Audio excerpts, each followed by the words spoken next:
یوسف بن یحییٰ نے اپنے باپ سے، اس نے اپنے دادا سے روایت کی کہ اس نے کہا کہ میں نے مکہ میں ایک شخص کو دیکھا جس کا چہرہ کالا سیاہ تھا، اور وہ پکار کر کہہ رہا تھا کہ لوگوں مجھے بتاؤ یہاں پر آل محمد کا بھی کوئی فرد موجود ہے۔ لوگوں نے کہا تو ان کے متعلق کیوں پوچھ رہا ہے اور تو کون ہے؟ اس نے کہا کہ میں فلاں بن فلاں ہوں۔ لوگوں نے کہا تو جھوٹ بولتا ہے، جس شخص کا تو نام لے رہا ہے وہ ہمارا دیکھا بھالا شخص ہے، وہ تو انتہائی خوبصورت شخص ہے، جبکہ تو دنیا کا کبھی ترین شخص ہے۔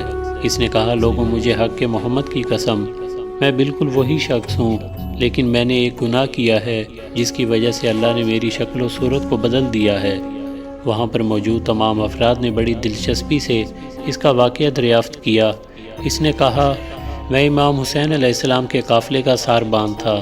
ایک منزل پر امام حسین علیہ السلام قضائے حاجت کے لیے گئے تو میری نظر ان کی قیمتی کمر بند پر پڑی، اور وہ کمر بند انہیں ان کے برادر نسبتی نے انہیں اس وقت تحفے میں بھیجا تھا جب آپ کا نکاح ان کی بہن شہربانو سے ہوا تھا۔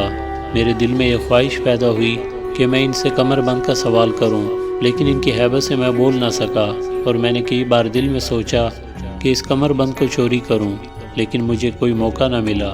اور جب امام حسین علیہ السلام کربلا میں وارد ہوئے اور شب عاشور انہیں چھوڑ کر دور چلا گیا، جب روز عاشور سرخ آندھی چلی تو مجھے یقین ہو گیا کہ امام حسین علیہ السلام شہید ہو گئے ہیں۔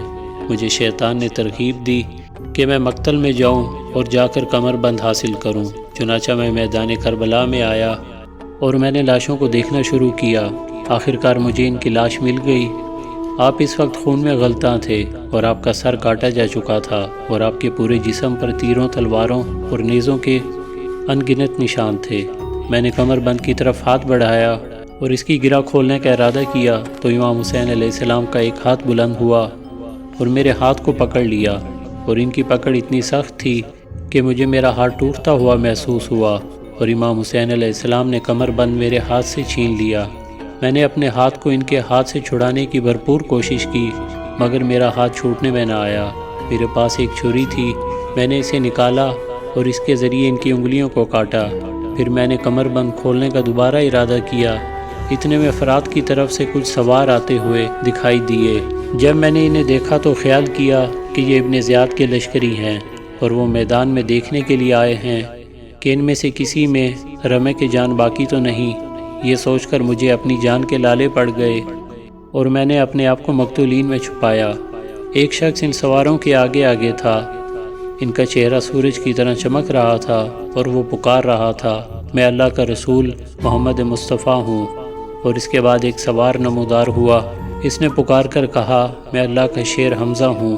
تیسرے سوار نے اپنا تعارف کراتے ہوئے کہا میں جعفر طیار ہوں، اور چوتھے سوار نے کہا میں علی مرتضیٰ ہوں، اور پانچویں سوار نے کہا میں حسن بن علی ہوں۔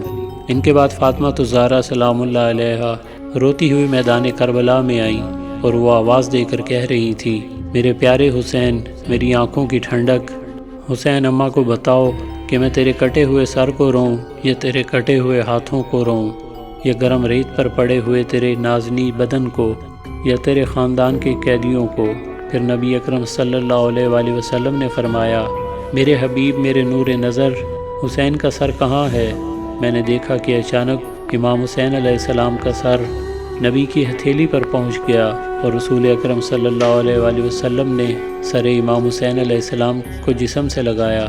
امام حسین علیہ السلام اٹھ کر بیٹھ گئے۔ رسول خدا صلی اللہ علیہ وآلہ وسلم نے انہیں گلے لگایا اور رونے لگے، اور رو کر فرمایا میرے فرزند، میں دیکھ رہا ہوں کہ تو بھوکا پیاسا ہے، آخر لوگوں نے تجھے بھوکا پیاسا کیوں رکھا؟